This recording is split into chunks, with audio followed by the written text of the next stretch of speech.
Commander Zekthara's four eyes narrowed as she studied the captured human through the energy bars of the detention cell. The creature sat calmly on the metal bench, its primitive bipedal form relaxed despite being surrounded by the most advanced warship in the hegemony fleet. What disturbed her most wasn't the human's composure. It was the expression on its face. The human was smiling. "Explain yourself," Zekthara hissed, her translator converting the clicks and whistles of her native tongue into the crude sounds humans called language. "Your world burns beneath our plasma bombardment. Your cities are ash. Your fleets are scattered debris floating in the void. Yet you display this facial contortion. Why are you smiling?" Captain Sarah Chen looked up from where she'd been examining her restraints, that infuriating expression never leaving her face. Her uniform was torn and blood-stained from the boarding action that had claimed her ship, but her eyes held a light that made Zekthara's exoskeleton crawl. "Because," Sarah said, pointing one finger toward the ceiling of the detention bay, "they're up there." Zekthara followed the gesture with confusion, her advanced sensory organs detecting nothing but the standard bulkhead plating of her ship's superstructure. "What are you referring to?" "There is nothing above us but the void." Sarah's smile widened. "That's where you're wrong, Commander. See, you made the same mistake every other species that's tried to wipe us out has made. You studied our military, our technology, our obvious defenses. You counted our ships, measured our weapons, calculated the strength of our orbital platforms. Very thorough, very logical." The alien commander's mandibles clicked with irritation. "Your assessment is irrelevant. We have superior numbers, superior technology, and superior tactical position. Victory was mathematically inevitable." "Maybe," Sarah conceded, shifting on the bench, "if you were fighting a normal species. But here's what your analysis missed, Commander. Humans don't just build weapons of war. We build people who refuse to quit. And some of those people," she gestured upward again, "some of those people are very, very good at what they do." Zekthara's tactical display chimed softly, drawing her attention to a holographic readout. Her primary eye focused on the data, while the others maintained watch on the prisoner. "What is this?" "I'm detecting minor system anomalies across multiple ship sections." "That would be Lieutenant Rodriguez," Sarah said conversationally. "Best engineer I've ever served with.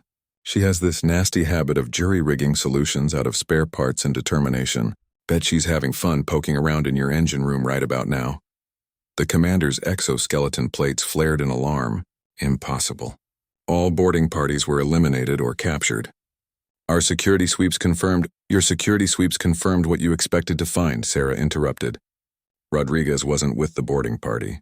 She was already aboard your ship before you fired the first shot. Been floating out there in a stealth pod for 6 hours, waiting for you to drop your shields to deploy fighters."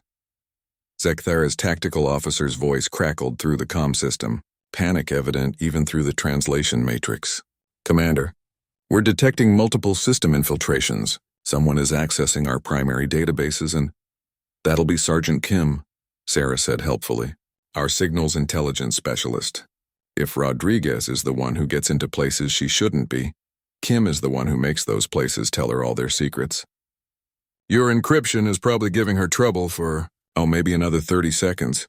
Red warning lights began flashing throughout the ship as alarm klaxons wailed. Zekthara's four eyes all focused on Sarah now, her weaponized limbs twitching with barely contained violence. "What have you done?" "Me, nothing. I'm just the distraction." Sarah stood up, her restraints falling away as the energy field flickered and died. "See, while you were busy interrogating me, my people were busy doing what humans do best. We adapt, we improvise. We find ways to turn the impossible into the inevitable." The ship shuddered as explosions echoed through the hull. Emergency lighting cast eerie shadows as primary power fluctuated wildly. Through the detention bay's viewports, the lights of the hegemony fleet began winking out one by one as their systems cascaded into failure. "Your fleet's computer networks are all linked," Sarah observed, walking calmly toward the cell door as it cycled open. "Very efficient, very logical. Also very vulnerable once someone figures out how to turn your own systems against you. Every ship in your task force is about to discover what happens when their navigation computers decide up is down and their weapon systems develop a sudden preference for friendly targets." Zekthara raised her plasma rifle, but Sarah was already moving, faster than the alien commander had anticipated. The human's combat training became evident as she disarmed the larger creature with brutal efficiency and pinned her against the wall. "You asked why I was smiling," Sarah said, her voice calm despite the chaos erupting around them. "It's because you made the mistake of thinking that capturing me meant you'd won. But humans don't fight wars the way you think wars should be fought. We fight them the way they need to be fought, and sometimes that means the real battle starts after you think you've already won." The main lights died completely as the ship's core systems finally succumbed to the cascade failure Kim had initiated. In the darkness, Sarah's voice carried a note of satisfaction that made Zekithara's blood run cold. "Rodriguez and Kim aren't soldiers, Commander. They're engineers and technicians who happen to wear uniforms. And the thing about humans like that is simple.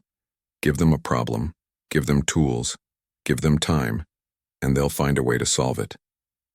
Even if the problem is your entire fleet, the tools are whatever they can scavenge from your own ships, and the time is however long it takes me to keep you talking." Emergency power flickered on, revealing Sarah standing by the detention bay's control panel. Through the viewports, the hegemony fleet hung dead in space, their hulls dark and lifeless. "Your ships are intact," Sarah said, noting Zekthara's horrified expression. "My people aren't butchers, but your weapons are offline, your engines are locked down, and your communication systems are broadcasting a very specific message to every species in this sector. Something about how the mighty hegemony was defeated by 3 humans and a handful of spare parts." She moved toward the exit, then paused and looked back at the alien commander. "Oh, and Zekthara, next time you want to know why a human is smiling, remember this. We don't smile because we're winning. We smile because we know we're about to win. There's a difference." As Sarah disappeared into the darkened corridors of the disabled ship, Zekthara finally understood why humanity had survived every attempt at their extinction. They didn't just fight wars, they turned wars into puzzles, and then solved them with the kind of stubborn ingenuity that could turn defeat into victory, with nothing more than determination, and whatever happened to be lying around. The human had been smiling because she knew something the commander hadn't. Humans never fought alone, and they never fought fair. They fought smart, and they fought with a patience that could outlast empires. In the darkness of her own ship, surrounded by the wreckage of her fleet's pride, Zekithara finally stopped underestimating humanity. It was far too late.